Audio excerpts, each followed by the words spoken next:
He was part of the 106th Infantry Division, the Golden Lions, though there was nothing golden about them now. They were green troops, most having arrived in Europe only a week earlier. This sector was supposed to be quiet, a good place to get your feet wet, the veterans had said with knowing grins. The kind of place where the worst thing that happened was trench foot and boredom. The barrage lasted an hour and a half. When it finally stopped, the silence was somehow worse than the noise. McCann's ears rang. Blood trickled from his nose. Somewhere in the trees, a man was crying for his mother in a voice that sounded like a child's. Then they heard the engines. Captain Robert Lambert crawled along the line, trying to gather his company. His face was gray with dust, his eyes wide. He'd been at Normandy, had survived the hedgerows, thought he'd seen everything war had to offer. But this was different. This felt coordinated, massive. Tanks! Someone shouted, and Lambert's stomach dropped. Out of the pre-dawn darkness and fog, they came. Dozens of them at first, then more. Panzers and Panthers, their silhouettes ghostly in the mist, their engines rumbling like distant thunder. Behind them, thousands of German infantry in their distinctive coal scuttle helmets, moving in textbook formation through the snow.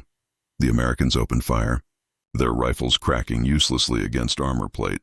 A bazooka team managed to hit one tank, the shaped charge penetrating the side and cooking off the ammunition. December 12, 1944, Ziegenberg Castle, Germany. The champagne had gone flat hours ago, but no one dared mention it. In the stone-walled conference room deep beneath Adolf Hitler's Western headquarters, the crystal glasses sat untouched on polished oak, condensation pooling into tiny lakes that no one wiped away. Outside, winter pressed against the Gothic windows like a living thing. But inside, the air was thick with cigar smoke and something more dangerous, desperation disguised as confidence. Hitler stood at the head of the table, one hand trembling slightly as he swept it across the map of the Ardennes forest. The tremor had grown worse in recent months, a secret everyone pretended not to notice. His eyes, once capable of holding a room in rapture, now darted with the manic energy of a man who had stopped sleeping properly, who lived on injections from Dr. Morel and the diminishing drug of his own mythology. "Gentlemen," he said, his voice still possessing that peculiar magnetism that had seduced a nation, "while the Americans drink their coffee and dream of Christmas, we will cut them in half." Field Marshal Gerd von Rundstedt sat motionless, his weathered face a mask of professional neutrality. At 69, he had seen empires rise and fall, had watched the Kaiser's Germany crumble, and now witnessed this new incarnation bleeding out on every front. His Iron Cross, earned in another war, felt heavier each day. "Mein Führer," he began carefully, choosing each word like a man crossing a frozen lake. "The plan is ambitious." Hitler's head snapped toward him. "Ambitious? No, von Rundstedt. Necessary, brilliant, final." And there it was, the word that made everyone in the room shift imperceptibly in their chairs. Final. They all knew what it meant. This wasn't strategy anymore. This was a gambler shoving everything onto the table because the house was burning down around him. The plan, very American. The Germans closed the ring around Bastogne systematically. Panzers probed the defenses. Artillery pounded the town. Infantry infiltrated the forest, trying to find weak points. But the Americans held. On December 22nd, 4 days into the siege, German officers approached under a white flag. They carried an ultimatum: surrender or be destroyed. The typewritten note was polite, almost apologetic. It spoke of avoiding unnecessary bloodshed and assured the Americans they would be treated well as prisoners of war. The message was brought to McAuliffe while he was sleeping. An aide woke him, explained the situation, handed him the paper. McAuliffe read it, looked up, and said simply, "Aw, nuts." His staff laughed. Someone suggested they should formalize the response. McAuliffe dictated his official reply. "We're from the 4th Armored," Bulge said, his voice cracking with emotion. The paratrooper, a sergeant whose name was never recorded, just nodded. "Glad you could make it," he said, as if Patton's army was late for dinner rather than having performed one of the war's great military feats. The siege of Bastogne was broken, but the battle was far from over. January 3, 1945. Foy, Belgium. The war had become personal now, stripped of grand strategy and reduced to small unit actions in frozen forests. German and American soldiers fought over villages whose names no one could pronounce, over hills that held no strategic value, over roads that led nowhere important. They fought because they were there, because the enemy was there. Because stopping meant admitting defeat. Easy Company, 506th Parachute Infantry Regiment, attacked through the woods toward Foy. They were what remained of the company that had jumped into Normandy 8 months earlier. Most of the original men were dead or wounded. The replacements had that wide-eyed look that veterans recognized, the look of men who had not yet learned to stop caring. First Lieutenant Richard Winters led the attack. He was 26 and felt 60. He had seen too much, lost too many friends. Each order he gave was a potential death sentence for someone under his command, and he felt the weight of every decision like stones in his pockets. "Spread out," he said quietly. And the men spread out, moving through the trees in a skirmish line that had become second nature. You didn't bunch up. Bunching up was how entire squads died from a single artillery shell. The Germans were dug in among the houses of Foy, their positions camouflaged in the snow. They waited until the Americans were in the open, then opened fire with machine guns positioned to create crossfire. The MG-42 sounded like ripping canvas, firing so fast. The cost to the Americans had been severe. 19,000 dead, 47,000 wounded. Entire divisions had been mauled. But America could replace losses.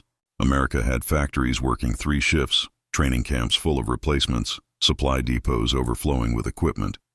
Germany had old men and children being handed rifles, cities turned to ash, and a population slowly starving. The Americans are preparing their offensive, von Rundstedt said quietly, placing the folder on the table. Without reserves, we cannot stop them. Hitler stared at the map as if it had personally betrayed him. His hands trembled constantly now, and his left leg shook with a rhythmic spasm he couldn't control. The medications Dr. Morell gave him no longer seemed to work. Or perhaps they worked too well, flooding his system with amphetamines and opiates until reality became negotiable. "We came so close," Hitler whispered. "If the weather had held another 3 days. If Piper had reached the Meuse. If Bastogne had fallen." If, the saddest word in any language. Von Rundstedt said nothing. What could he say? That the plan had been doomed from the start? That no amount of willpower could overcome logistical mathematics? That wars were won by production capacity and replacement rates, not by the force of one man's personality? He had tried to say these things in December. No one had listened. "The Russians will reach Berlin," Hitler said suddenly. Not a question. A statement of fact that seemed to surprise him with its clarity. "How long?" 3 months. Perhaps 4, if we sacrifice everything in the East. Hitler's jaw worked silently. His eyes, once so magnetic, now held a fevered quality that frightened even his most loyal followers. He looked like a man who had glimpsed something beyond the veil of the world and found it unendurable. "Then we have failed," he said softly. "Germany has failed. I have failed." For just a moment, von Rundstedt saw something almost human in those eyes. Grief, perhaps, or recognition of catastrophe. But it passed quickly, replaced by the familiar manic energy. "But we will fight!" Hitler's voice rose, cracking. "Every city will be a fortress. Every German will resist. If we cannot win, we will ensure they remember the cost of defeating us." And there it was, the final evolution of madness. "If I cannot have victory, I will have apocalypse." Von Rundstedt left without saluting. But it might have bought Hitler time. Time to deploy his jet aircraft in significant numbers. Time to develop other weapons being designed in German laboratories. Time for the Soviets and Western allies to fall out with each other. Time for the Holocaust to continue, consuming more lives. The Battle of the Bulge had been Hitler's last chance to affect the war's outcome, and he had failed. Not narrowly, not due to bad luck or chance, but comprehensively. The battle that was supposed to split the Allies and turn the tide had instead exhausted Germany's last reserves and hastened the end.